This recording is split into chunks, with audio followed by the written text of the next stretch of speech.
Yeah, so we're very happy to have you here join us for the Carolinas Tug. This is sort of the brainchild of the collaborative North Carolina-based Tableau user groups. This is, I guess, the second annual event that we've held. We did this last year, slightly different format. It was a rare virtual event then. Now, well, it's just how things are. So we're very, very happy to have people from all over. It looks like we've got really solid representation across North Carolina. That is great to see. It's great to bring these groups together when we can. You know, virtual has allowed us to kind of break down some barriers geographically about where and when we can meet. So really appreciate you wanting to spend your Monday afternoon with us. So with that said, hopefully everybody has had a chance to fill out this form unless your corporate network is blocking it. If so, sorry, try it from your phone. We'll keep that link populated in the chat so that it's front of mind and you can keep going after it. Again, it'll come back. It's really important to collect as many data points as we can on this. It is actively part of one of the presentations here in a few minutes. So please, by all means, give us some data. So what is the Carolinas Tug? Like I just covered, we're a collaboration of 4 North Carolina-based user groups. This is our second annual event. Again, virtual is the norm this year, so we don't even, I don't think, need to explain that at this point. So our team, we're made up of the Raleigh and Durham Tug, the Charlotte Tug, High Country Tug, and Piedmont Tug. I've included the leaders of each group on this page. So if you want more information about one of these groups or all of these groups, which again, you can attend any at this point because we're all virtual. You can attend as many Tableau user groups as you want. We all meet on a semi-regular cadence. I think Raleigh meets quarterly in normal scenarios. Charlotte has 2. We do a little something monthly. High Country, I'm not sure what your cadence is, or Piedmont, but we all meet semi-regularly. I think we've been very flexible all in this virtual environment. Reminds me I should probably introduce myself since I completely blew through that. For those who don't know me, I'm Jeremy Poole. I represent the Charlotte user group. You'll hear from other folks in these other groups throughout today's presentation.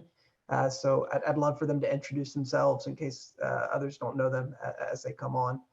But yeah, so really, really excited to have you join us today. Our agenda looks like this. There is going to be a bit of a holiday theme, right? So we're going to talk a lot about pie.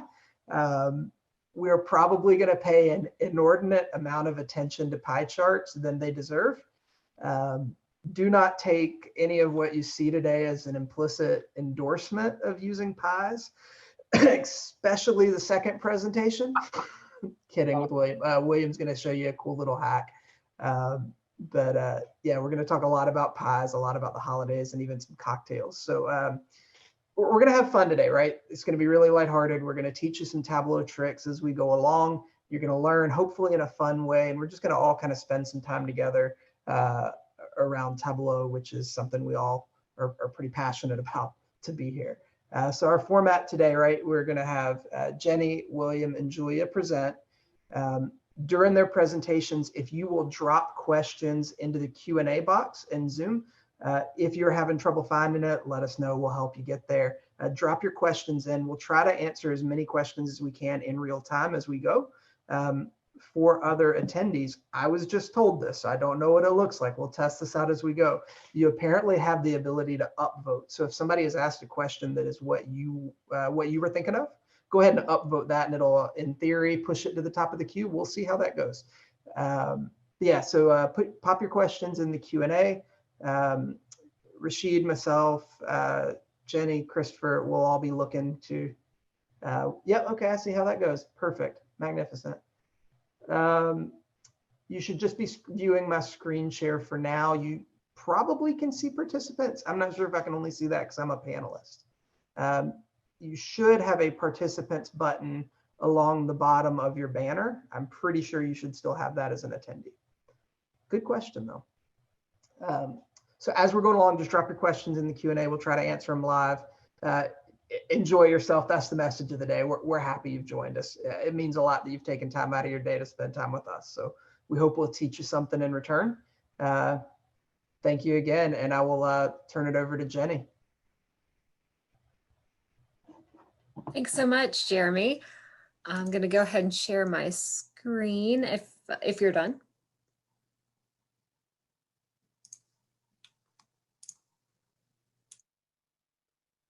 Can everyone see a very blank Tableau workbook? Excellent.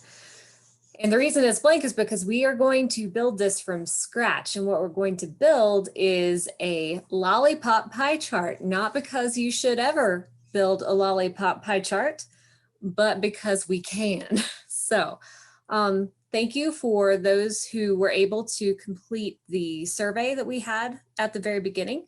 We're going to actually use that data collected and build on the fly a lollipop pie chart. So to start off, we're going to connect to our data. Click here, and we're going to connect to Google Sheets because we collected this through a Google form that is populating a Google Sheet. So once we click on that, it's going to ask us what account, and to give permission, we're just going to click through those and close this out. And then it lets us choose which Google Sheet we want to point our dashboard at. So here we have all of our pie data. We have a timestamp, we have which tug that you belong to, and then there is one column for every different kind of pie that you were asked to vote on. But we don't really want our data to be in this format. What we'd really like is to have one column for all the pies and then one column for all your answers. So to do that, we're going to click on the first pie.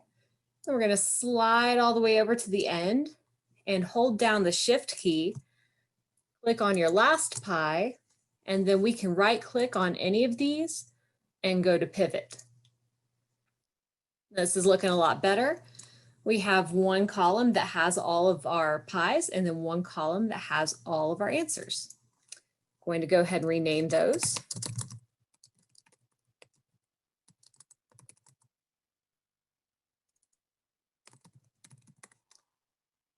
So you'll notice that "do you like the following pie" is repeated in every single row. We don't really need all of that extra verbiage, so we can do a little bit of cleanup right here in the data pane. We can go here and do a custom split using that opening parenthesis as a separator and splitting out all of our values.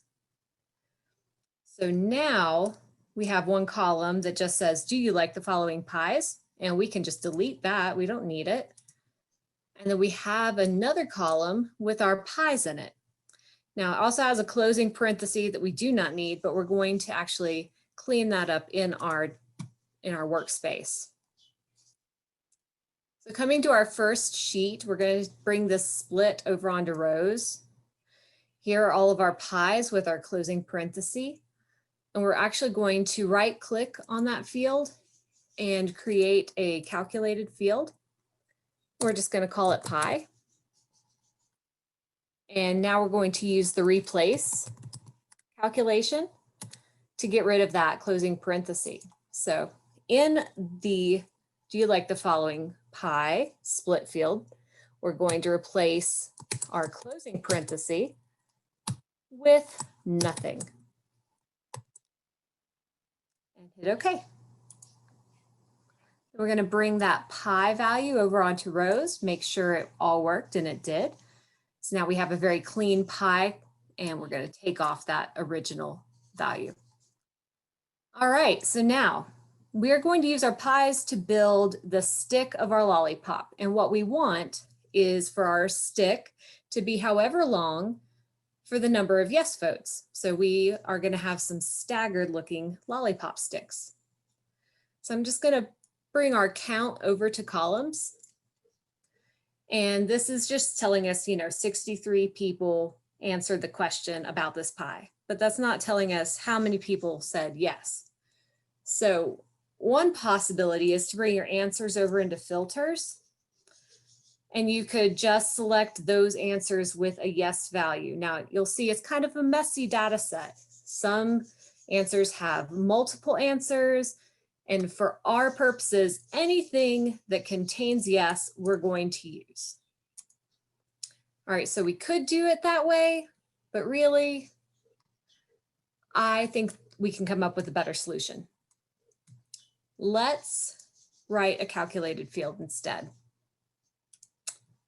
All right, so we're going to call this yes, because we're going to count all of our yes answers. So if it contains, and it being the answers field, if it contains yes, then 1, end. That's all we want. We just want to count every row that contains a yes. So we're going to bring that up here to our columns. And now we can see that we have some staggered bars, and that's what we want. So I'm going to take this count off. And now that we have our lollipop stick, we're going to relabel this sheet. And it's time to go and build our pie. So I already know that I really want the answers to color the different slices of pie. However, I do not want it to look like a Trivial Pursuit playing piece. I only want 2, maximum 3 colors on this pie. So I'm going to right-click on the answers and create a group. So anything that has not got yes as part of the answer, we're going to group together. And for the sake of simplicity, we're going to call it no, even though it includes unsure. And for all the answers that do contain yes, we'll group those and call it yes. Okay, now let's try replacing our color with that. And that's definitely much more what I had in mind. I want 2 colors on the pie. We want a yes, we want a no. And then we'll just drag our count over here to the angle so that we have a slice. Now, right now it's aggregating across the entire survey. So we're going to bring our pie out here onto rows to split that up. So now we have 1 slice that shows yeses for every pie and 1 slice that shows no's for every pie. And this is great. We've got our lollipop, we've got our pie that goes at the end of it, but how do we get them together? Now, if you're like me, you kind of have a general idea, you know, you need a dual axis, but you're not necessarily sure how you're going to get it. So you just kind of start playing around until you figure it out. So I'll show you a few of the things I did wrong before I figured out how to do this correctly. So I thought I'd start with my bar and build a dual axis to add that pie lollipop onto the end of it. So I held down my control key and pulled this sum of yes over to duplicate it. Good so far. I do want my lollipops to be at the end of each stick, and that means they need to be in line with the number of yes votes. All right, so I came over to my marks card and went to the second sum of yes, and I changed it from a bar to a pie. Okay, still doing all right here. I need to bring the color, my answer group, onto this. And this is where things started to go wrong. I realized it's only going to count my yes answers. And I do want it to count my yes answers, so it's placing the circle in the correct location on the axis, but I also want it to count my no answers. But because we're counting sum of yes here, yeah, it's not counting the no answers. All right, so scrap that. Next, we're going to come over to the pie charts. Maybe it would just be easier if we added a lollipop stick to our pies. So we're going to take our count, pull it onto columns, and then this is another problem.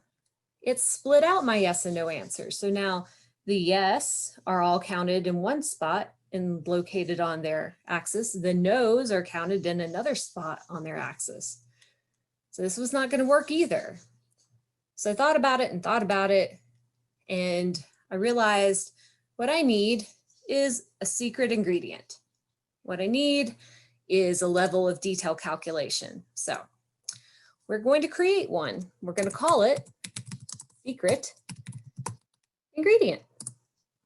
So what I want to do is to use the number of yes votes to locate the pie in the correct part of the axis, but I don't want to exclude the no votes in the counting.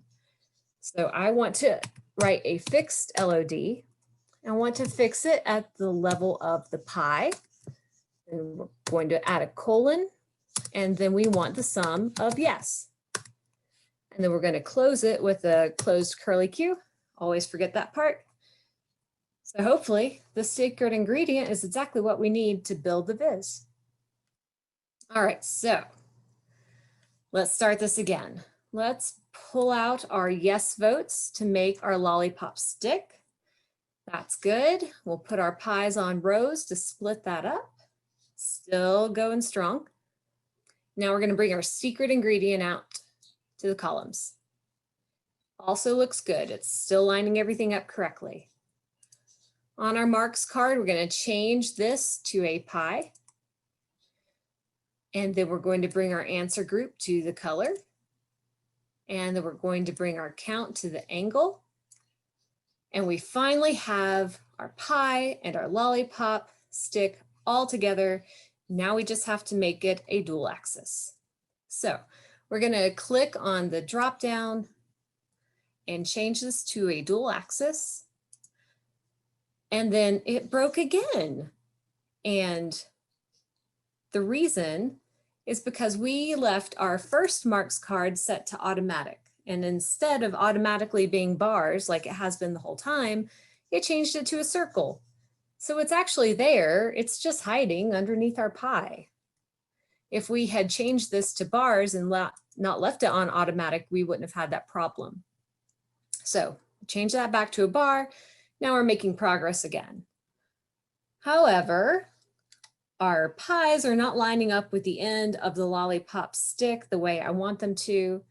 And that's because our axes are not synchronized. So we will right click on the axis and go to Synchronize Axis, and that is going to fix that problem.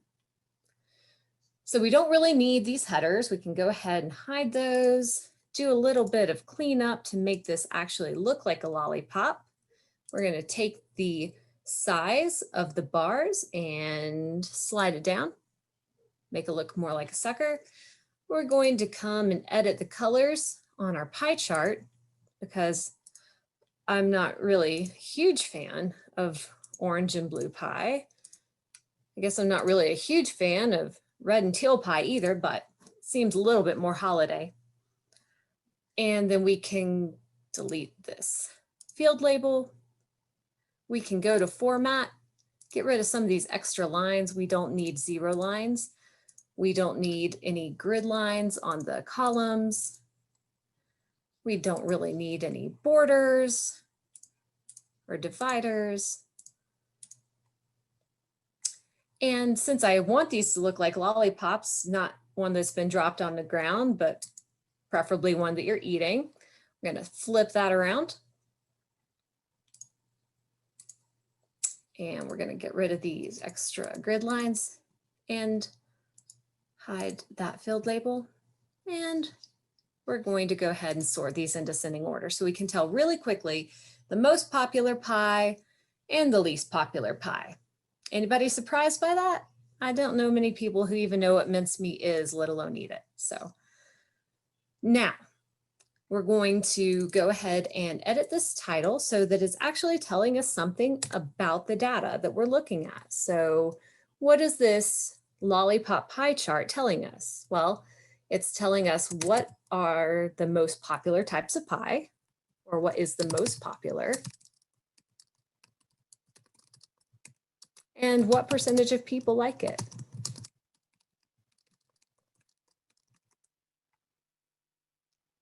Make that nice and bold.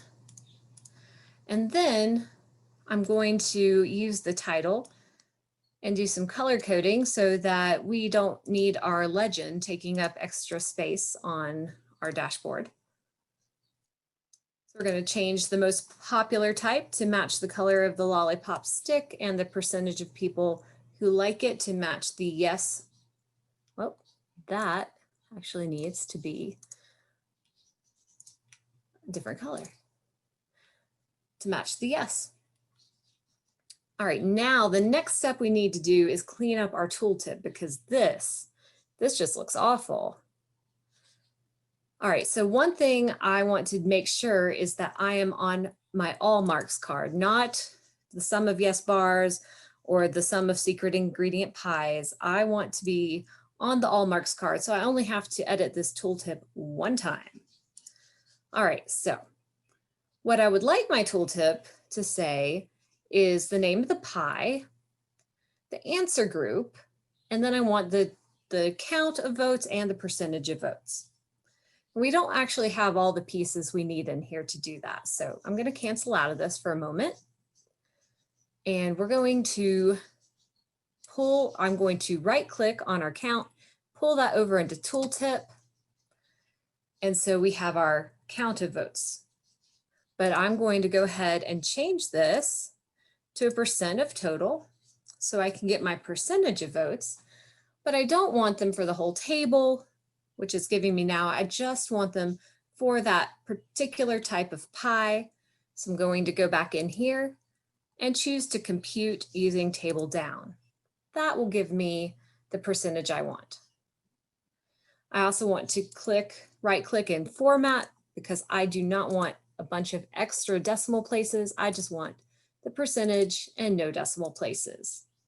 All right, we're making some progress, looking a little cleaner here.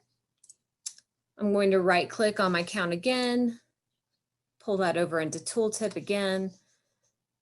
And this one will give me my actual count of votes, not the percentage of votes.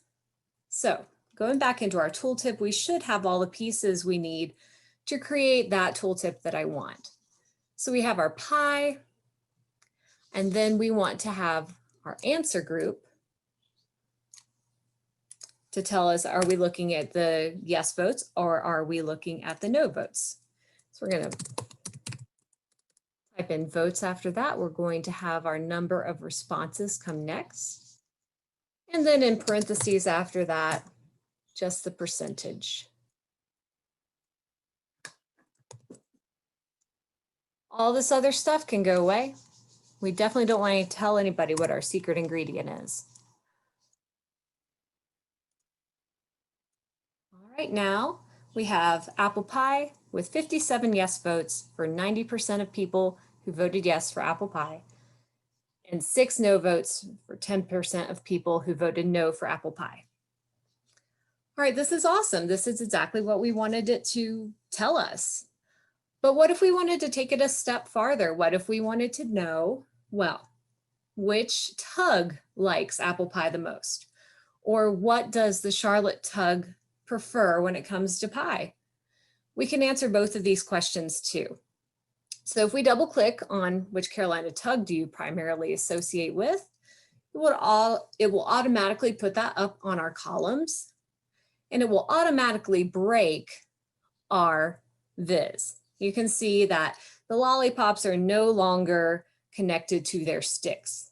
And the reason this happens is because in our secret ingredient, we're only looking at pies. We did not consider the tug when writing that. So we need to right click and go into edit our secret ingredient. And we can actually put a comma here and add the tug question. And now when we hit OK, all of our lollipops are back.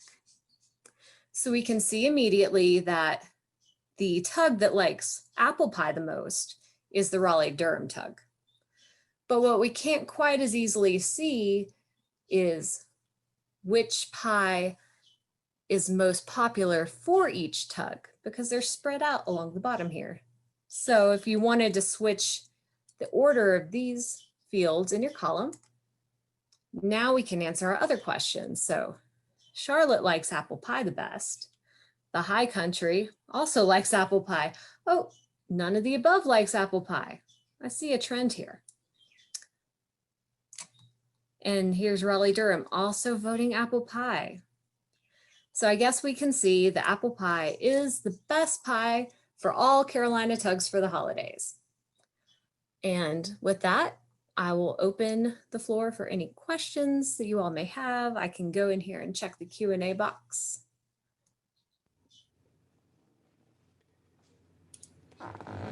Yeah, I don't think there was anything in the Q&A, but there was a heated discussion as to why chicken pot pie wasn't in the list. Yeah. Can There were you chicken speak a little pot pie bit to people why who were chicken? just felt Well, left out. this was definitely more of a dessert pie than a pie. I mean, pizza pie could have been in there, squash pie could have been in there. It was definitely not an exhaustive list by any means. I had a question. Yeah, the Google form, is that connected? If someone were to answer the survey now and you push this off to Tableau Public, would it stay up to date? Well, why don't we try that and see? Because I don't actually know the answer. Does somebody want to fill it out now? And so as an expert in this, since I do the annual Viz attendee survey for Tableau Conference, you can set an extract refresh of sorts for Tableau Public. It'll update once a day. It will not update live. Okay, good to know. Thanks, Jeremy. It'll update on a set case. You actually have no control over it. It'll run in the mornings overnight. I think it runs at like 12 GMT. Good to know.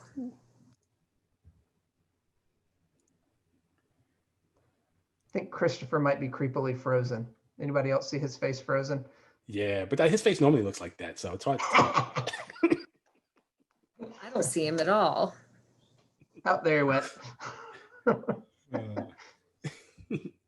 Yeah, so it's a good question, Rashid. It'll update overnight. Okay. Yeah, that was a lot of fun. It was a lot of fun to build too. Not quite as fun as Christmas Mad Libs, but Joe in the Q&A, yes, you can go out there you can go to Tableau Public and manually trigger a refresh. When you publish a Viz that's connected to a Google Sheet, there will be a refresh timestamp below it. There will also be another button that says request update, I think is how it's phrased. And that'll also trigger an update. I do that a lot during the Tableau conference season because people fill it out during the day and I want to get those fresh results. I'm not aware of something you can do from forms directly. I know we're saying Tableau Public, but it's the same thing on the regular Tableau online server too as well, right? It wouldn't matter, like you said, it would still be a once a day or manual refresh whenever you choose, right? I've never put anything from Google Sheets on a enterprise server, so I'm not sure if you would have more control. I would imagine you do. I would imagine you have access to your full refresh cadences that you've set up on your server, though. Okay. I've never been allowed to do that working for the banks. Very much frowned on. Neither have I, but one day. Jen, it looks like we've got one in the chat from Andrew. How long did it take you to come up with the logic for the secret ingredient? Well, I guess it depends on if you're talking about how much continuous time or because I worked on this for probably at least a week and I would think about it here and there as time allowed. But once I realized what I needed to do, it didn't take any time at all. It was maybe it was a lucky first guess. If the fixed LOD didn't work, I was going to try and exclude LOD, but I've never been very good at those. So I was really, really glad that the fixed LOD worked. I never know when to use exclude and when to use include. That's something I need to work on. Yeah, it can be a mess. No, that's good advice though. Cool. Do we have any additional questions while we've got this presentation queued up? Again, this was a lot of fun mixing lollipops and pies. It's not something we do every day. So yeah, good stuff though. It's we joke about the visualization choices, but again, it's always handy to know how to build some additional things in the tool. Great. Looks like no more questions. Thank you so much for putting that together. A lot of fun. Thank you, audience, for your participation. It's always a little scary when we're reliant on getting survey responses live to be able to actually do that. So thank you for coming through for us, and thank you for the presentation as well, Jenny. Well, cool.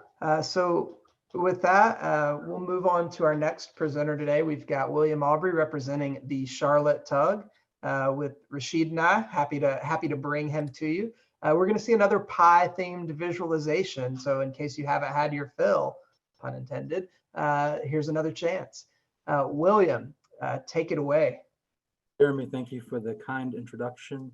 Yes, we're going to do more pie. It's holidays, it's pies. Pies are delicious.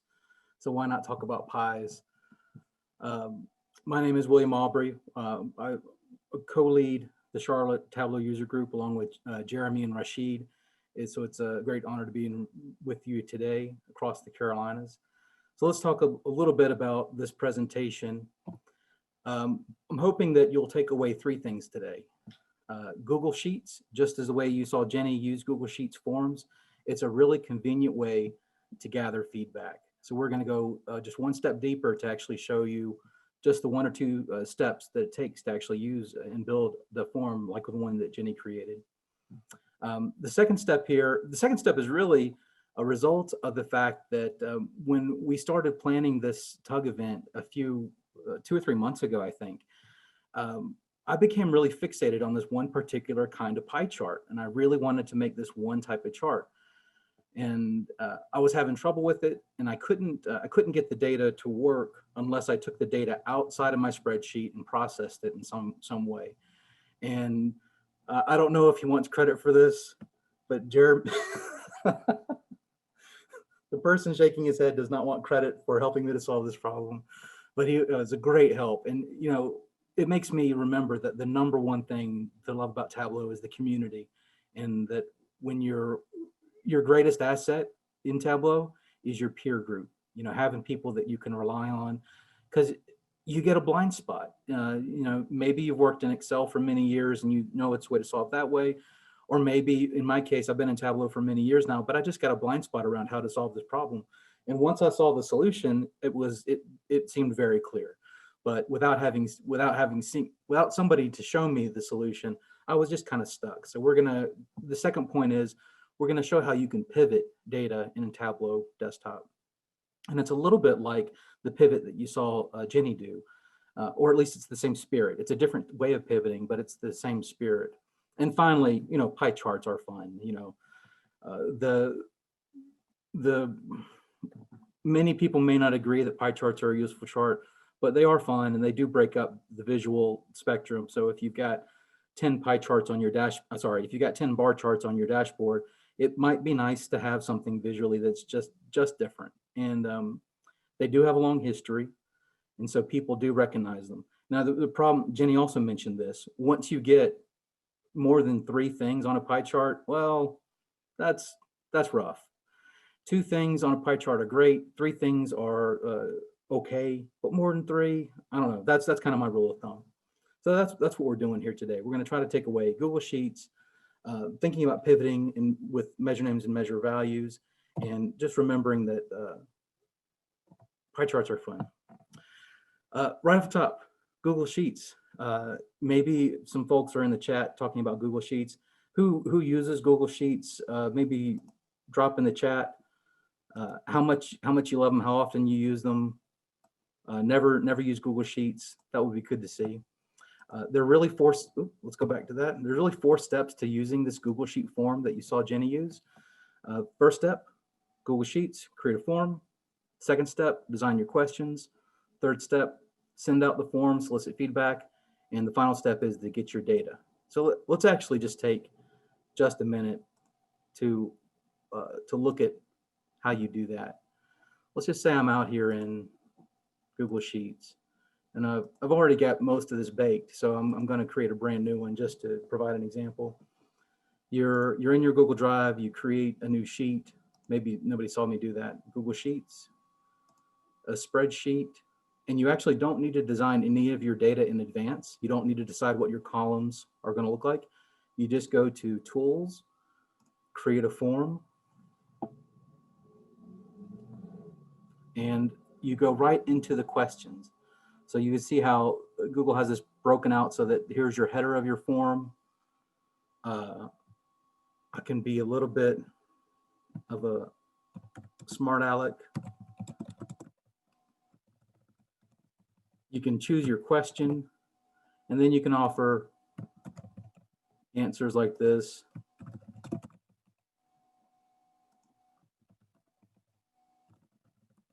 There you go. You have some answers, you create your form, and you can add new questions, any kind of question you want.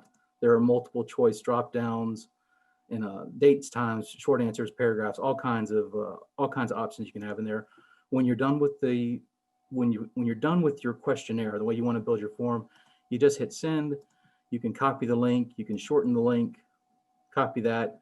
You can send it out via email. You can embed it in a web page. All kinds of options.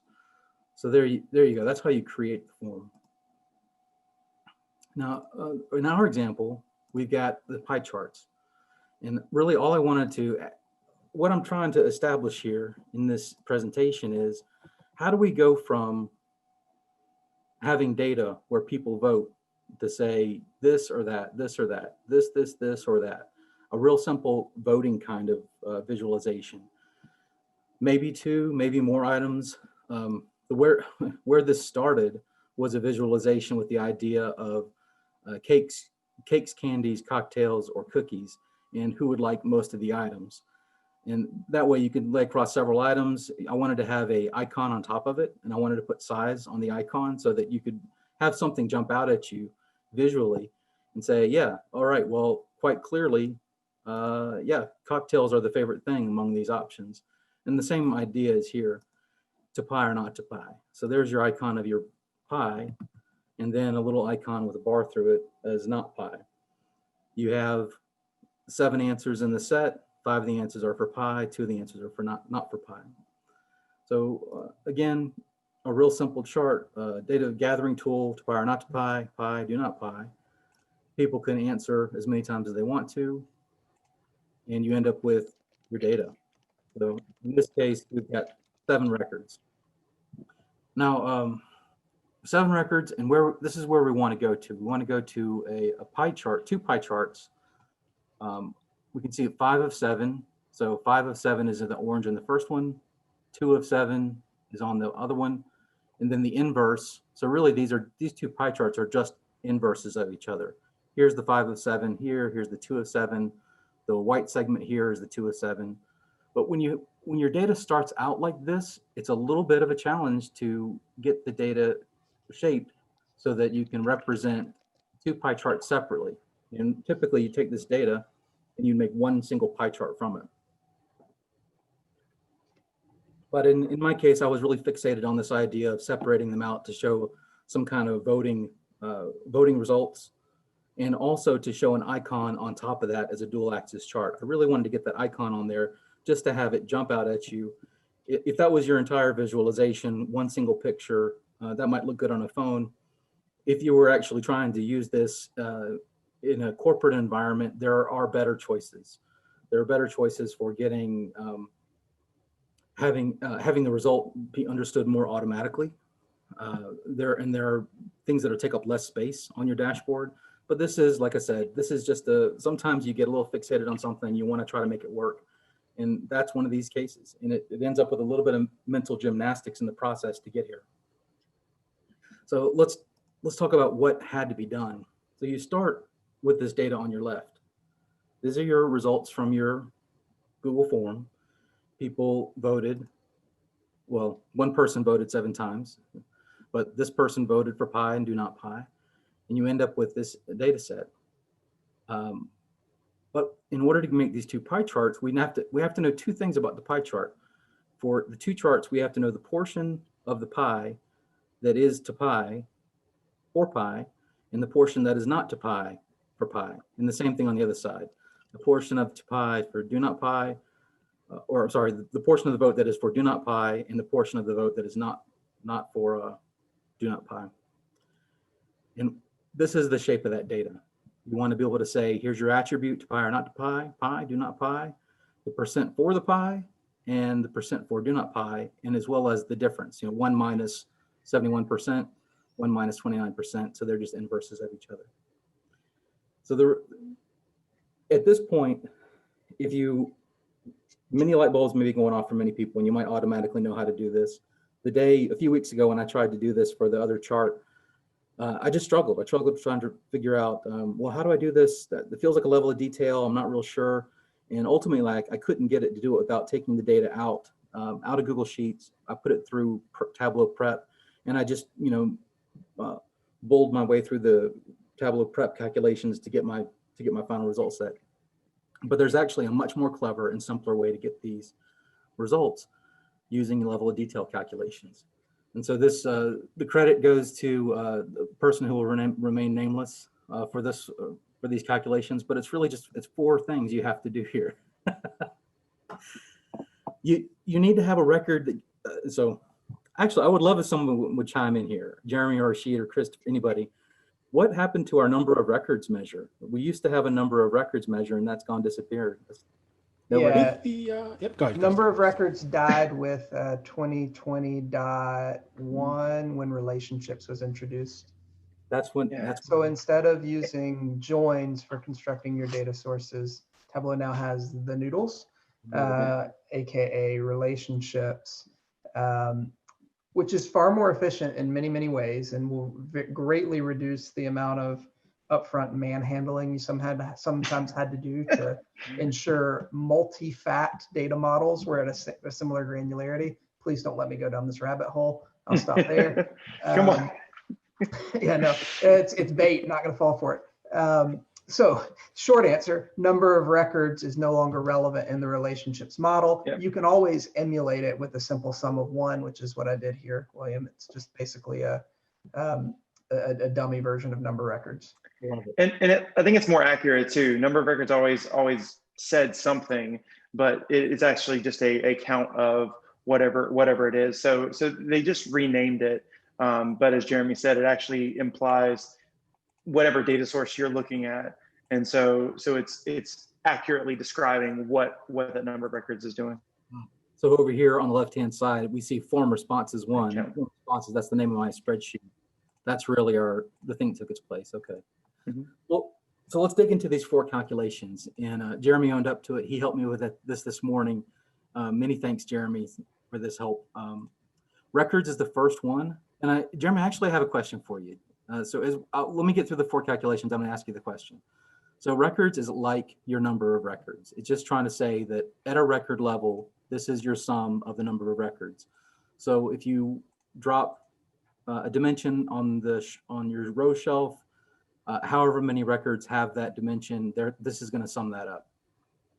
Right beneath it here, we have total records. And the real clever thing I like about the way Jeremy did this is that and keep me honest here, Jeremy, this is a fixed level of detail calculation where the word fixed in the colon has been omitted. Yeah, it's a table scope LOD where fixed is implied. It would have been the exact same thing if I'd have written fixed sum 1. So fixed is implied.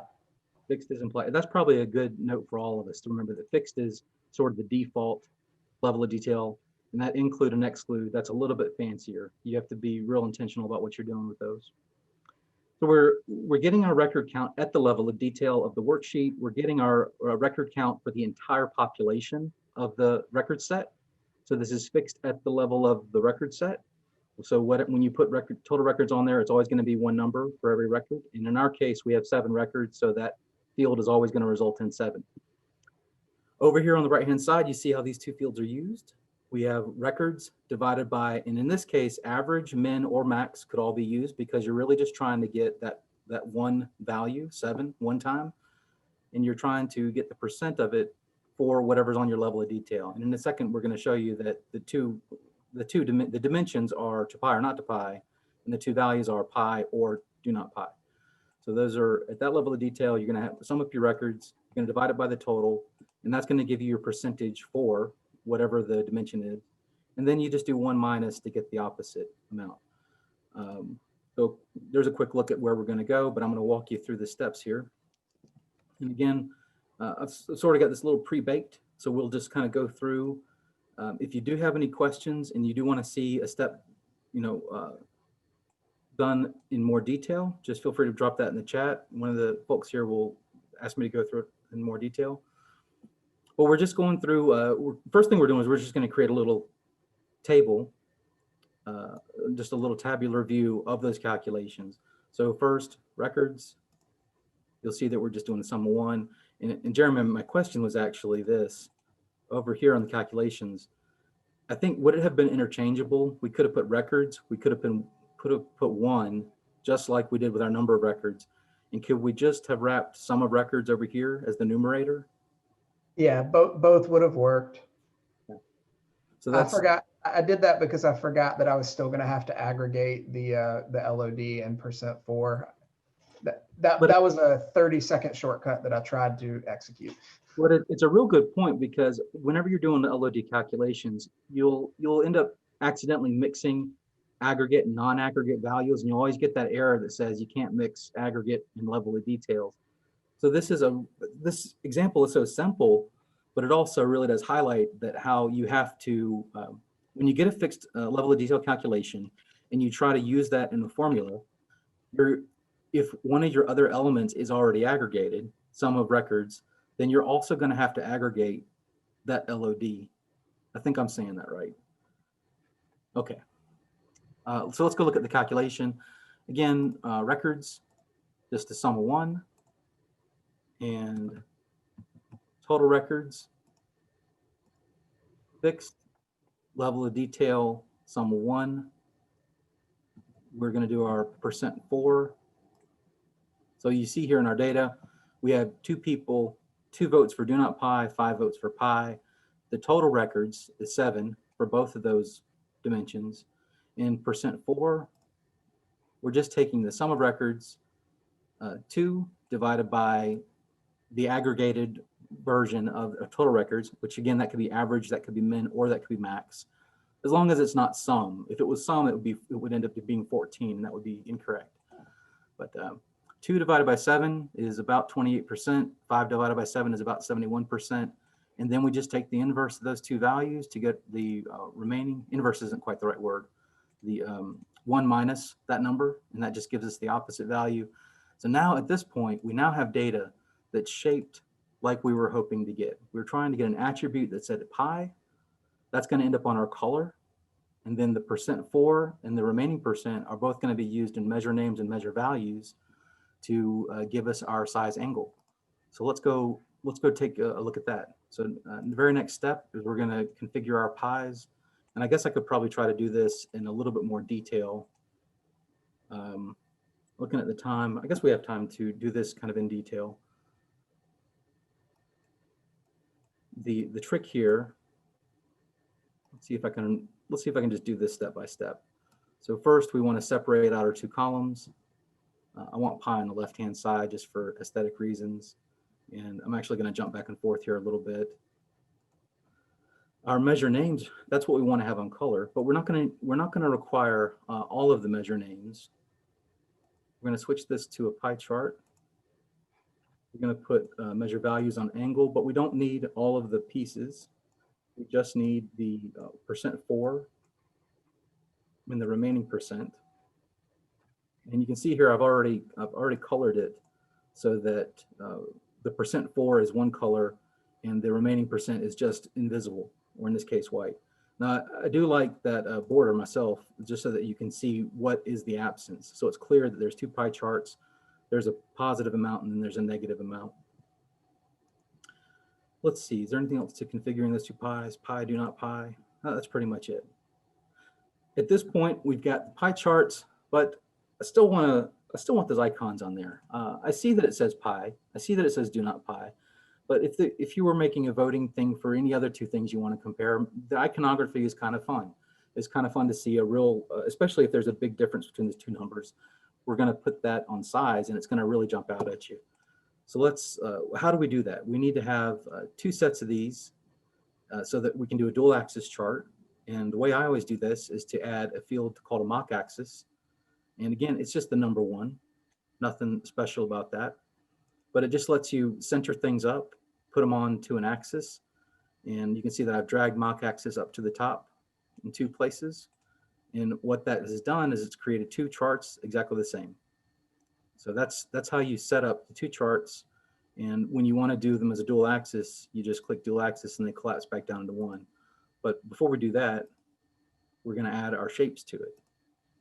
So kind of revealing the answer before we get there, but the same chart as previously, but the difference here is I went to the second axis and I changed it to shape. And I already had some shapes kind of in my back pocket here. So over here on the axis, I was going to edit the shape. And one of our community members turned me on to this website called noun.com, noun.io. I forget what it's. Anybody? Noun project, the Noun project. Okay. So I love going out to the Noun project, grabbing these, many creative people out there grabbing icons. And you can grab them for free with attribution. So they have the name of the artist on the icon. Sometimes I rip off the name of the artist, but I try to put like a credits page somewhere in the workbook to say icons made available by this artist. I think that's good recognition. Point is, here you go. There's the first item. I had a pie shape for it. I created a do not pie shape for the second one. Put that on there. And now we're ready to make this a dual axis. So in our next chart, we see we're going straight to, well, let me just demonstrate that. Dual axis. So there we go. That's our dual axis. Our icons are over the pie charts. You can real quickly see what it is.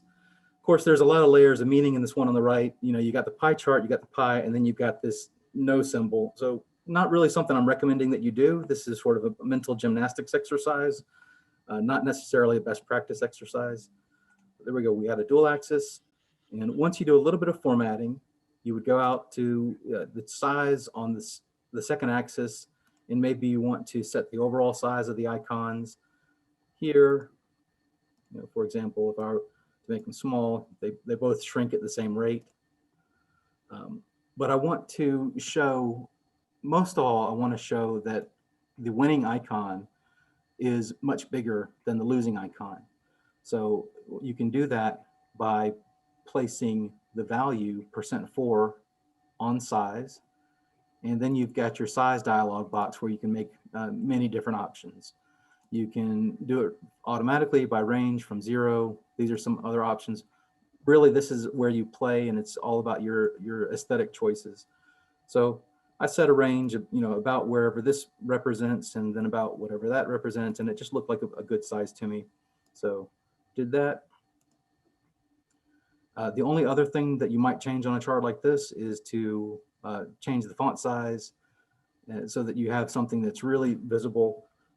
My biggest pet peeve of watching data charts on television or on web pages is whenever someone's made a really great chart, and I know it's going to be really informative, but the bars and everything you see, but you can't read any of the labels. You're on television, you're watching the news, and it's just completely illegible. So cranking up the font size on your header or on your title, I think that's a great way to make things visual, especially to an audience that's going to watch it through a different medium, not Tableau server or Tableau desktop. Let's see. I think those were, so again, not necessarily best practice, more of a mental gymnastics exercise, something fun to show. And then just some reminders about using these level of detail calculations to, in a sense, pivot your data from one shape to a pivoted shape. And we'll make this presentation and the workbook available to you on the community site. If there are any questions, let's dig into them. William, there was one question, and both me and Jeremy, Jeremy has basically the same response that I would have, and it was from Kelly Reese, and it's, what are the pros and cons of Google Sheets versus Smart Sheets?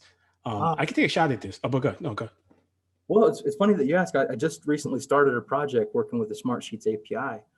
A project management project. We wanted to bring the data in from Smart Sheets and then and then process it in Snowflake. Now, so Rashid, you might have a better answer than me, but my reaction to that project was my understanding of Smartsheets is that it's really a spreadsheet, but it's like it's got value added features where you have like a project management template in a sense that's already out there. So you can get some neat quasi project management features like a Gantt chart and some of those things automatically. I'm sure there are some other templates, but I'm not familiar with the other ones. G Sheets is just a generic spreadsheet. But Rashid, what do you think? Yeah, and it's funny because I don't have any experience with Smartsheets. So let me level set by that. And just like everyone else in corporate America, we all use Excel for most of our spreadsheet stuff. But I would advocate for Google Sheets in that, and I don't want to take credit for this. I'm going to put a link in the chat for everyone. Back in June of this year, the Austin Tableau user group, I believe his name was Greg Rossi, did a great presentation on how to leverage Google Finance in Google Sheets. And what that means is with Google Sheets, you can use other modules of Google, which is kind of compelling, meaning you can put a column of just stock tickers and Google will then bring in live, or real-time stock information. I mean, it can leverage things of other aspects of Google within a spreadsheet that, you can't really do that kind of stuff in Excel. So I always thought that was really cool that that you can do some of these things in a spreadsheet. Yeah, it's actually, I think if you use if you just preface it with Google Finance or something like that, keep that, yes. And to what William's doing now, to your point, you can see that these formulas, some of the stuff that you would have had like in Excel that looks just like an Excel formula, this can actually access other parts of the Google infrastructure to pull in other information. So there are certain times where these types of things come in handy because I've already built a dashboard that uses this. So it's just one of those things to be mindful of. Sometimes there are pros and cons to like I said, I don't know anything about Smartsheets and I'd love to learn more about them, but there are pros and cons to Excel, Google Sheets, and probably a whole bunch of other ones. But yeah, Chris, Jenny, Stephanie, you guys have any, opinions? Let us know. So one of the other questions, Rashid, that came up was, for instance, so I know my office, Google Sheets is all Google is blocked as a, the third-party data source tool. So we utilize Microsoft Forms. So that's all part of the Microsoft suite. But you can also use things like SharePoint. There is a native SharePoint list connector, which you can create a SharePoint list off a Microsoft form as the output. Yeah, William's going right to it. It's on, yeah, no, go click cancel, William. It's right there. Yeah, so there you go, SharePoint lists. So this, you may have to do some, again, to steal William's word, some gymnastics here, depending on how your security at your office is set up. I know I've been at 2 different companies where one of them just pointed right to it, and I used my Active Directory account. The other one was not so easy. So just be prepared for that with any of these connectors. Your mileage may vary depending on your workplace security, but yes, so you can do all of that using kind of the Microsoft suite there, and Tableau's already baked in all of those things for you. So, all right. Well, thanks for everyone for walking through that presentation with me. Christopher, let me turn it over to you. Yes, thank you so much, William. So I have the privilege, and I know we are really early, so so Julia, you have as much time as you need. I have the privilege of introducing Julia. I'm going to massacre your last name, so I will let Baidry. you. Baidry. There we go. Yeah. I knew it was one of the other I pronunciations. So let me give a little backstory here before I introduce her and let her just go off, because we do have a few minutes here. So as you've seen, all of our wonderful Carolina Tugs presenters have given their amazing presentations, collecting data, doing all of these things on pies, on desserts, and all of these things. So I, as you've seen, love beer. I love cocktails. I love all of these things. So when it came time to kind of divvy up the roles for this tug, the cocktails fell to me, and so I'm spending days and weeks scouring the web and looking for all of these data sources. And so I just hit the pause button. And let this be an example, really an example and a learning opportunity for all of you, that as you're going into projects, as you're going into presentations, anything that you're doing, don't try to reinvent the wheel. So this was an opportunity for me as I was scouring all of these public databases and things like that, and APIs, and really just spending lots and lots of time. And I just hit pause. And I went right to Tableau Public, which is what I should have done in the first place. Again, another plug for the 100th time of Tableau Public on this call. I went right to Tableau Public, and the first thing I found was Julia's dashboard on cocktail recipes in a dashboard. It was almost identical, besides the color, which I'll let her talk about in a little bit. It was almost identical to what I had in my mind's eye, and the exact way that I would put together and kind of view it as a kind of a recipe book. So anyway, I'm not gonna steal her thunder or anything, but that's how I found Julia. Thankfully, she is also another TUG leader, which I'll let her talk about too, about the TUG she leads. So it's just another great opportunity for those of you that are in the Carolinas that, as Jeremy mentioned earlier, this is a unique time. So we can either, I've said this to the RDU TUG, so apologies for RDU TUG members if you've heard me say this, but I'll continue to say it. You can look at this time as an opportunity to really get bummed out, which, I had that mentality when we first started this. Get bummed out and say, okay, we're not meeting in person, or glass half full, right? Cocktail glass half full. And look at it as an opportunity that we get to interact with and hear from people. Chances are Julia never would have come down to Raleigh. It just never, our paths never would have crossed in that instance. But now we get the awesome opportunity to hear from folks like Julia to tell us, all about her thoughts on, and as I've talked to her, her impetus on creating this dashboard, and her whole thought about, being in a pandemic and in quarantine, and what can we do? How can we use Tableau to do all those things? So anyway, I will get right to it and just introduce Julia. It's been a pleasure to get to know you thus far, and I'm really excited to hear more about your viz and your whole quarantine project and who you are. So take it away, Julia. Thank you. Sure. Can everyone hear me all right?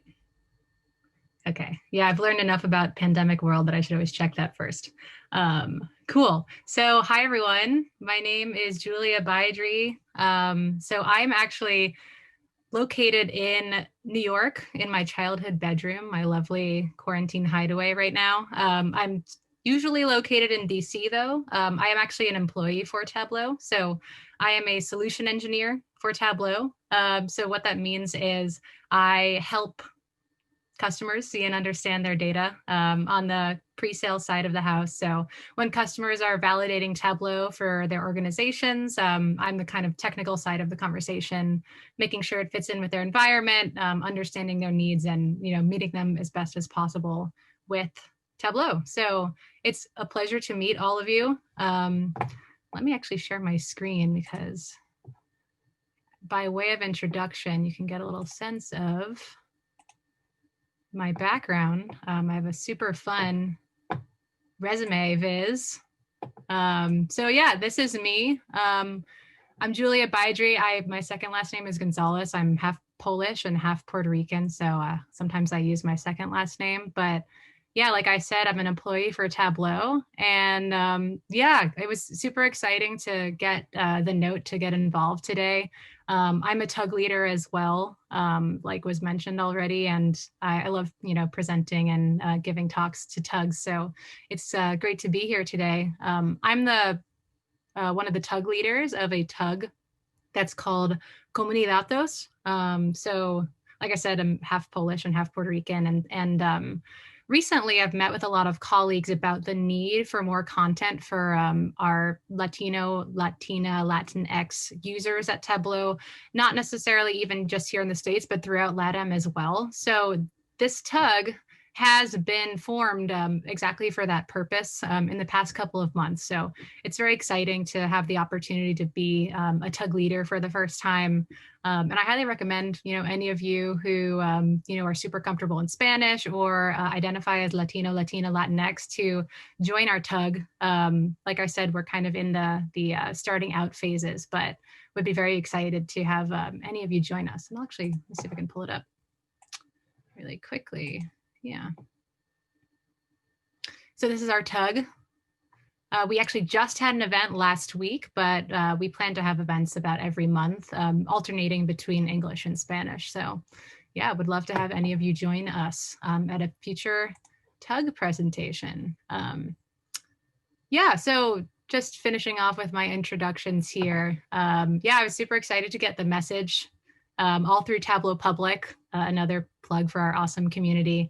And I'll talk a little bit then about my cocktail recipe visualization, which you can see right here. So like many others during the pandemic, I've been, finding myself with a lot of time on my hands.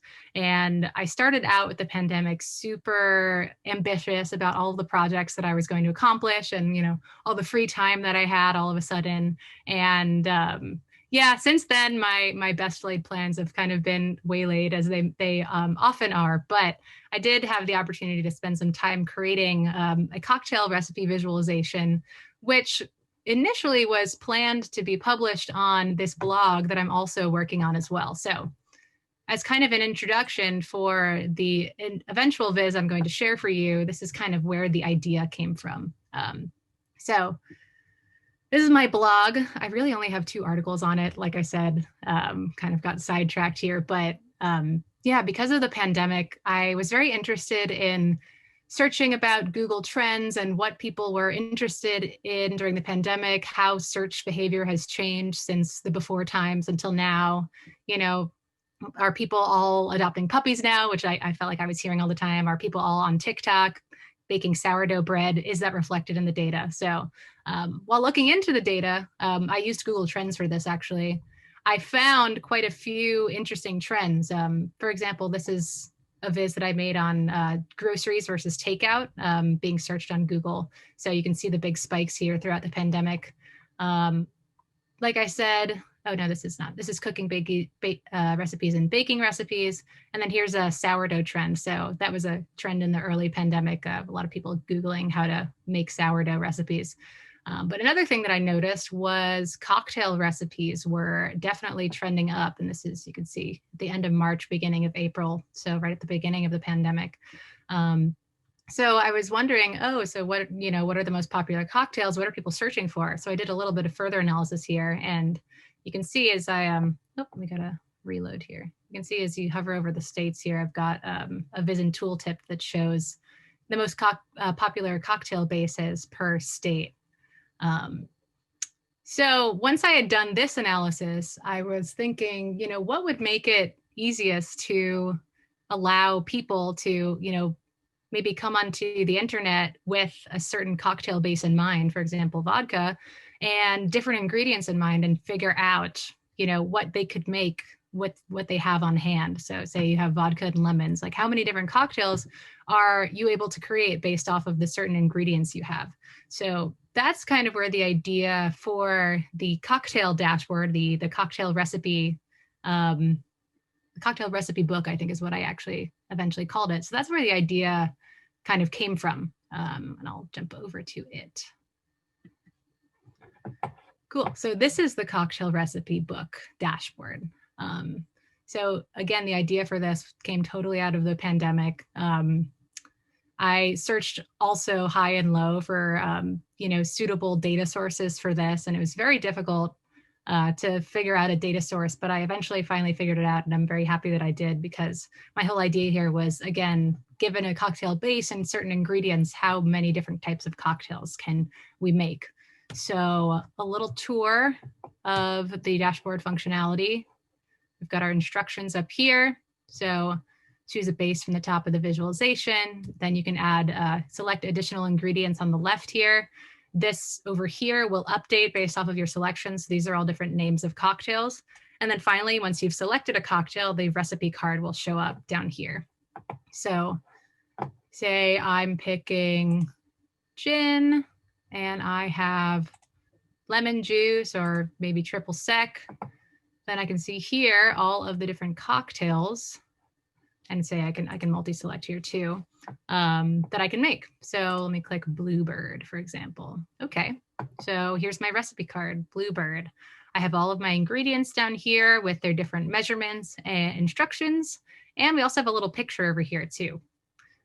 So yeah, this was what I eventually came up with the data. So this is the finished product, but I'll kind of back out from here and start from the beginning on how I found the data set and how I got to the point of constructing this, because it is very surprisingly difficult to find clean data related to cocktails on the internet.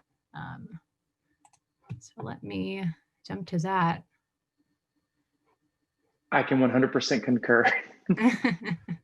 Yeah, absolutely. And also, if there's any Q&As or any questions, if one of you panelists would let me know. I'm not sure how to open that on my screen, actually. So if there's anything along the way, definitely let me know. Sure thing. Thanks. All right. So let's start at the beginning. So when I first did the search for where is this data existing for all of the cocktail information on the internet, I found a couple of CSVs and a couple of easily downloadable Excels, but they were kind of lacking for what I wanted to eventually create. I really wanted a comprehensive data source that had as many cocktails as possible in it. So I eventually found this, which is the Cocktail DB. It's an open sourced drinks and cocktail API, as well as kind of almost a dictionary itself of all of these different cocktail recipes and how to make them. So, if you click on one of these, you'll see the ingredients here and how to make it. So this posed a problem for me because I am not super skilled in, making calls to APIs or, Python or coding just in general. I studied it in college very briefly, but I haven't really used it that much since entering the working world. But since I had a lot of time on my hands because of the pandemic, I figured I would, try to figure it out. So I came here and found that there was no, ability to just download data in a CSV or an Excel format. You have to just connect to the API. So I figured that I would just, try it out. And it definitely took me a very long time to finally get it to work. But basically, you can see here a little bit of information about the API. So they have these kind of URLs that you can utilize for looking up certain cocktails or list all cocktails by first letter, for example. All of these different kind of sample, queries you can do to the API. But what I soon figured out as well was that there was a limit on the API unless you paid money to how much data you could extract.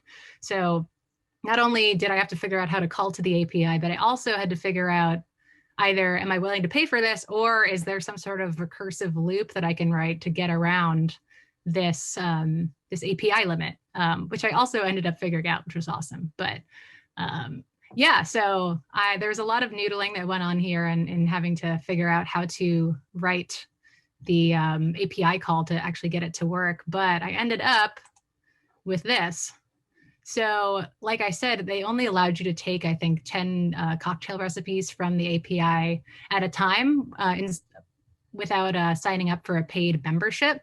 So I figured out this ability to kind of feed this list of different cocktail base names to the API and get around that limit there. So I was very excited when I figured that out. But basically, what this code means is make a list of all of these different, names of cocktail bases or names of common cocktails. And then for I in that names list, here's the base URL without the search query attached to it. Add each of these names one at a time in a row to the base URL and then get the data. So the final kind of issue that I ran into with doing this was that I figured out finally how to output the data, but the data was coming out in a JSON format. And for those of you who use Tableau a lot, JSON is not always the best format for data to be in to bring into Tableau. So I had to figure out an additional step of normalizing the data from a JSON to a like a regular CSV. So that's what this step is doing right here. So I imported the pandas library, I imported JSON normalize, and then I normalized the JSON into kind of a flat CSV format, and then output it to my computer. So I know I'm kind of glossing over this like it's the easiest thing in the world. It definitely took me probably weeks to get to this point. So for those of you who are more familiar with calling to APIs or writing Python, this would probably be a lot easier for you. But since I had a lot of time on my hands, I finally figured this out. And it really opened my eyes to how much other data is out there that, if I had these API call skills that I could pull. So there's a lot of publicly facing data out there on the internet, Makeover Monday, data.gov portals, Kaggle, data.world, what have you. But this, kind of expands the universe even broader for, for someone who's willing to pick up a little bit of Python and pull some data from an API. So I think it was definitely well worth it, kind of figuring out this method here and getting it to work eventually with a CSV. So that's kind of the data portion. Has there been any questions so far? I'm going to move on to the dashboard next. Yeah, hold on. So, someone was just asking for the TUG, the LATAM community datos link. So you can share that in the chat later. Absolutely. Yeah. Let me. How do I get to that more? Oh, here it is. Okay. There you go. There is the link. Would love to have any of you join us. Hey. All right. Cool. So that's the data portion. That's how I got, the CSV out into the wild so that I could work with it in Tableau. So let me open up my dashboard and tell you what happened next. So the data issues actually didn't end there. I was hoping they would, but as many things go, there was actually a few more steps to be done before I could get to this point. So if I open over here, you'll see what I'm talking about. So you can see here string ingredient 1, 2, 3, 4, 5, 6, 7, 8. So what I realized when I output the data was that all of the measures for the ingredients and the ingredients themselves were in individual columns. So normally in Tableau, what I would do is just pivot that, and easy as that, pivot all the ingredients into one column and pivot all of the measures for those ingredients into another column.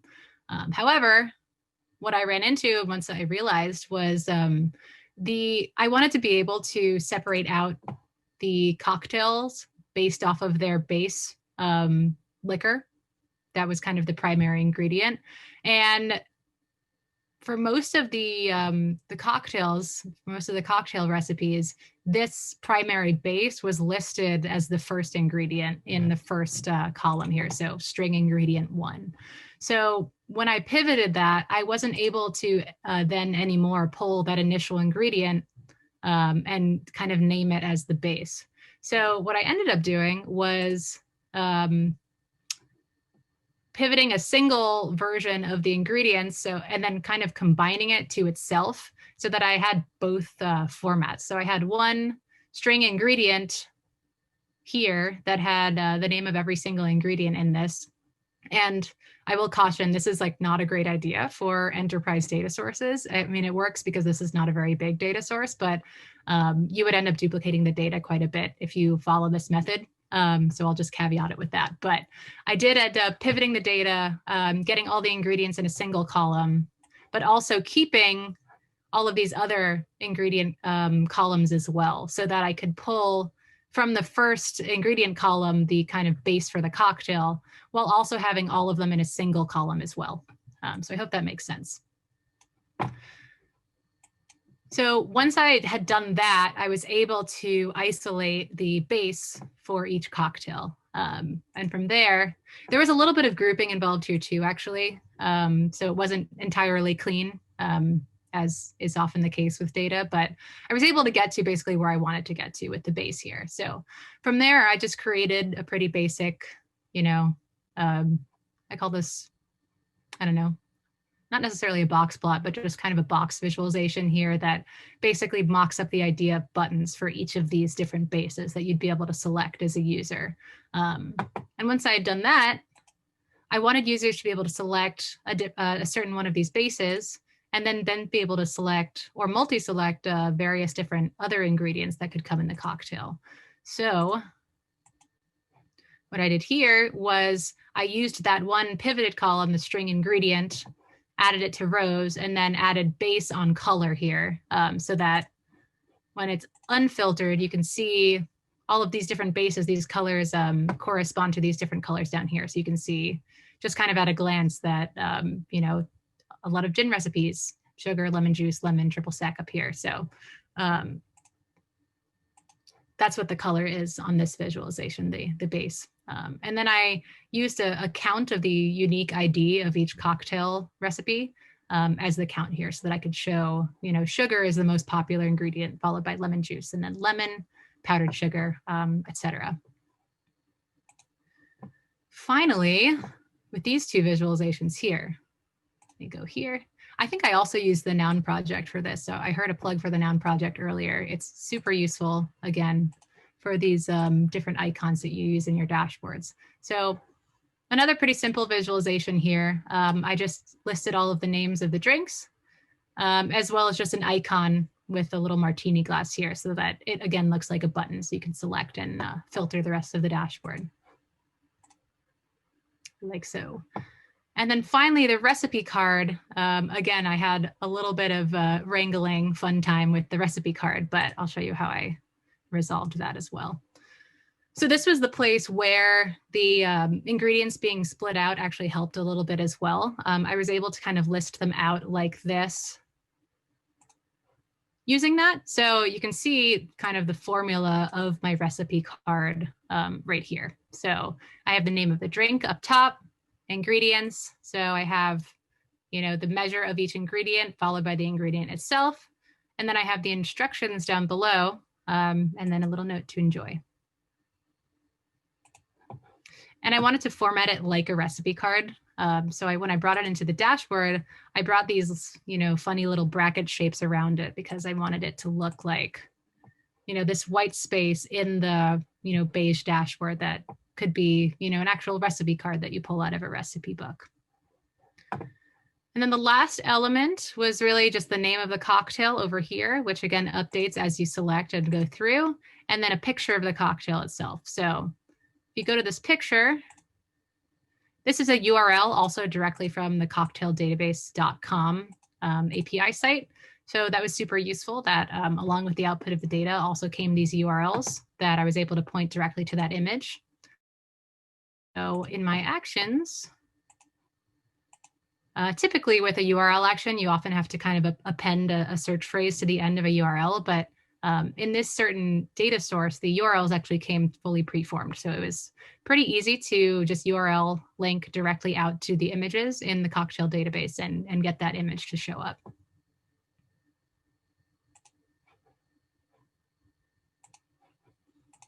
Yeah, so that's pretty much how I've made the dashboard work. I've published it out since to Tableau Public, which again is a really great place to find inspiration on all things Tableau. So in addition to kind of my inspiration around Google Trends data, I have another colleague, Tyler, who works at Tableau, who has created a similar visualization when it comes to cocktails, who I was also inspired by as well. So yeah, a lot of different places to get inspiration, and a lot of it kind of centers on Tableau Public. So my one frustration actually with Tableau Public is that with this dashboard specifically, you can see that my image isn't pulling through exactly right on Tableau Public. And I looked up the resolution for this, and I think it was something about not being able to pass through like HTML specifications through to Tableau Public to get the image to render perfectly for some reason, and then having to kind of host it and pull it through to a web page yourself to get it sized correctly for Tableau Public. So I kind of gave up on that point at this point. Yeah, it doesn't really affect the functionality of the recipe book too much, but you know, if I were to continue to work on this in the future, I would probably address that, pull that image through to my own web portal and then kind of size it correctly for the dashboard. Yeah, so that's kind of a full overview of the dashboard here.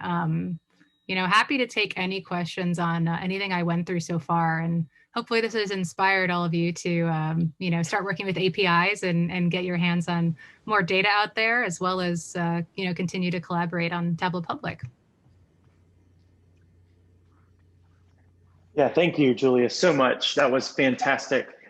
We had a few comments about the colors and your favorite. What is your favorite, I guess, question, what is your favorite color palette in Tableau? As you can clearly see, it is Hue Circle.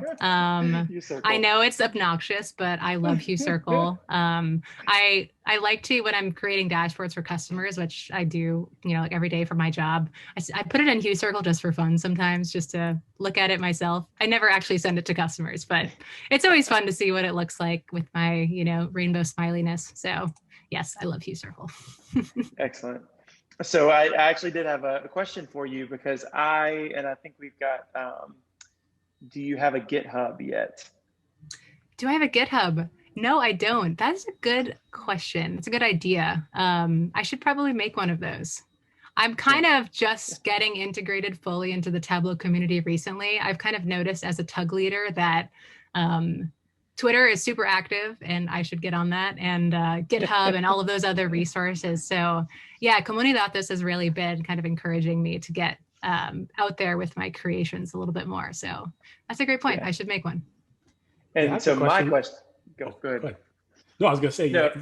are you gonna be willing to share your Python code? Because I would even love to try to take a shot at that, to tell you the truth. Yeah, absolutely. I can, you know, I can send it to you, Christopher, if that works. Yeah, that's but fine. yeah, We'll it took me a bunch of, I searched kind of all over the place and I put together like 15 different snippets I found from all these different instructional pamphlets about Python, and eventually my Frankenstein code worked. So that was great. So my question is actually a question for you and a challenge. If Rashid wants to go after the code, actually it's a challenge to everyone on this call. So in your code, you grabbed all the data, but the one thing you did not do, which actually when I finally saw your bar chart just now, it clicked.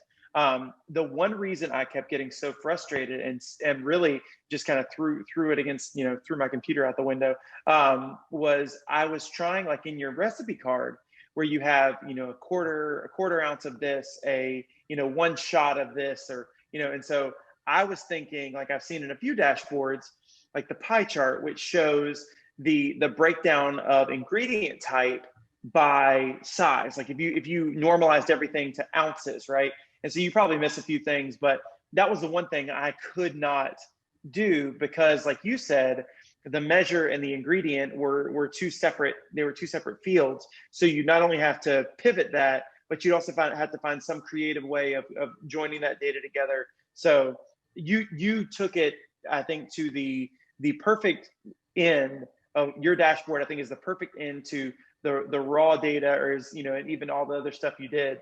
So you didn't have to get crazy like I was going, like my brain went down that rabbit hole. But I think you did such a fantastic job. So did you try that? Did you try to get the portions of the recipes out of there? I tried a bunch of things at the beginning. And yeah, pivoting it, not pivoting it, measure values, not measure values, all of these different things, converting things, all that stuff. And I think I kind of hit the wall that you hit and decided that, this was good enough for what I wanted to show. So yes, I did. And I ended up with kind of an unorthodox shape of my data, like I said, with, one of the columns pivoted, but also the data also appended on unchanged as well, because I used both fields for different purposes. So yeah, it was kind of an unorthodox use case, but the kind of thing that you don't run into a lot with customers. So it's kind of fun to, stretch your brain in that way. That's right. Yep. That's good. Any other questions? No, I think a thank you, and yeah, and the GitHub. That's it. So thank you again. Again, Community.tos. If you even if you are not Latin American or any of those, join this. That's the beautiful thing about our Tableau community. We can all join and learn from one another, get new perspectives. That again, if it would have just been me, we would have had definitely not as colorful or engaging of a time as bringing you on, Julia. So thank you for your time. Thank you for engaging with us and being part of our Carolinas Tableau user group. Yeah, Jeremy? absolutely. Yep. Yeah, thank you so much. I had to miss the first little bit, had to hop off for a while, but this will definitely be one I'm rewatching. Really nice to have some special guests. Virtual enables us to do so many cool things we wouldn't normally be able to do. So thank you for joining. Yeah, no problem. It's great to meet all you. Yeah. So for the audience, do we have any Q&A left over that from any of the sessions today? Anything you want to talk about that we covered today? Anything you'd like to see us do for the next round of Carolinas Tug? Anything you'd like to understand about how to access this content after the fact, or getting connected with one of the groups represented here or elsewhere? We can cover lots of stuff. So we have today's recording. We will publish it to the attendee list today. It sounds like we may have some code snippets as well to share potentially. We'll see. Whatever you're comfortable with there. Each of the 4 user groups, if you go out to usergroups.tableau.com, we're all represented there. I think in our wrap-up email, we'll probably just link all 4 of them for you. Feel free to join one or all 4.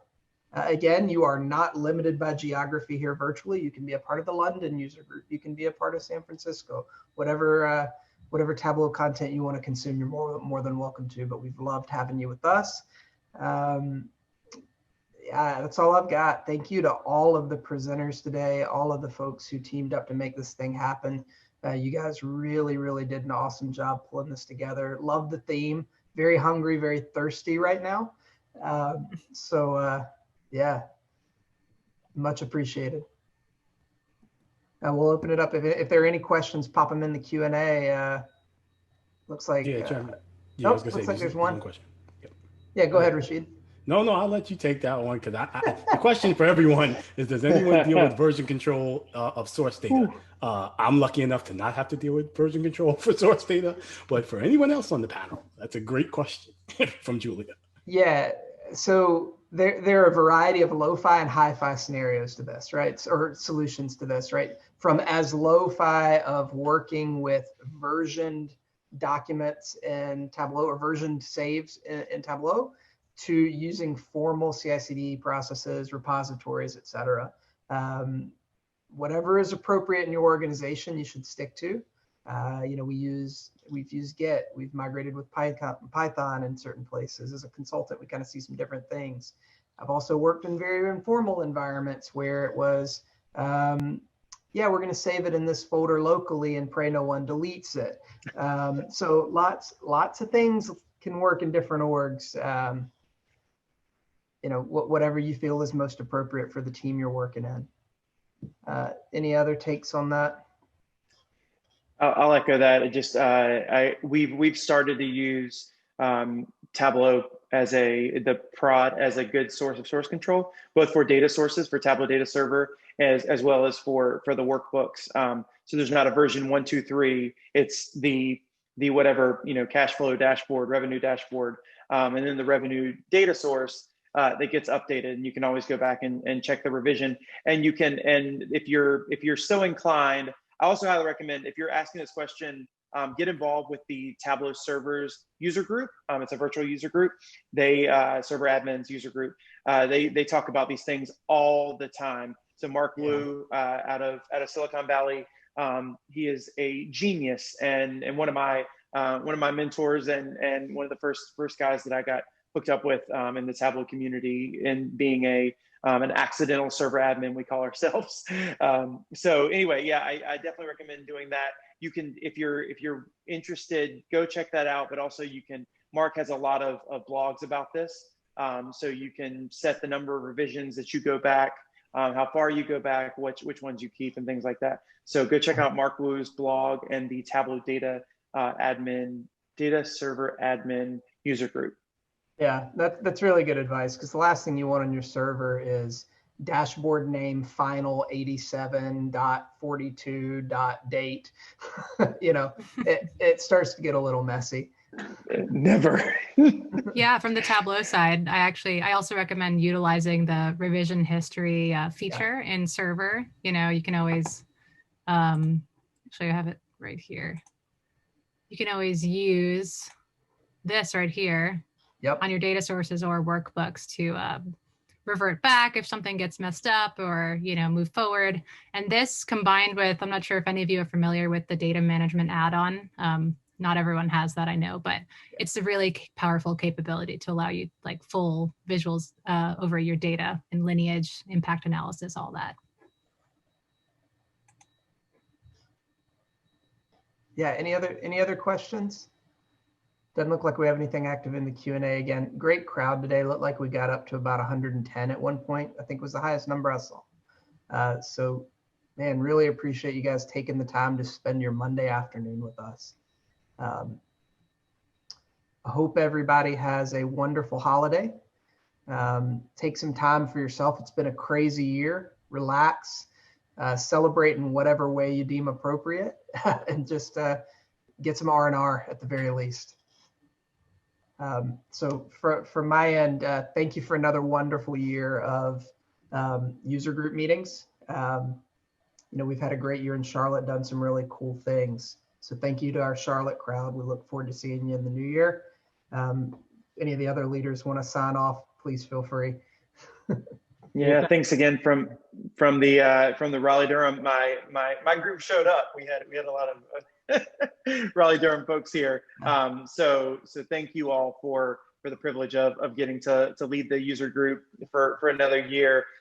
This between Charlotte and Raleigh, the High Country being our newest Tableau user group, and the Carolinas, and then the Piedmont. This is a fantastic state that is really at the cutting edge. I mean, we talk about New York and DC and California, but when we talk about cutting edge of technology and businesses that are driving innovation and technology, and even in Tableau, you know, I think this area and Atlanta are two of the biggest hotspots for this. So I'm just always so excited about this, who's using Tableau and everything. So it has been a great year, even though, you know, we've continued to thrive. I'd say that's been the biggest thing I've noticed this year, is we haven't just survived, but the Tableau community has thrived.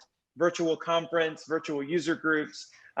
It's been a year of firsts, but the energy has you know, ticked up, not ticked down. So and I think that goes for the Charlotte group. I think it goes for all our Tableau user groups. So again, it is a pleasure, and I look forward to 2021 as well. Thanks, Jeremy. Awesome. Looks like we got one more comment there in the chat. Would love to see how people are using Prep. All right, we'll talk about that a lot in the new year. Yes. Love it. It's on the list. Okay. All right. Well, thanks everyone. We look forward to seeing you in 2021, whatever that may bring. See you guys soon.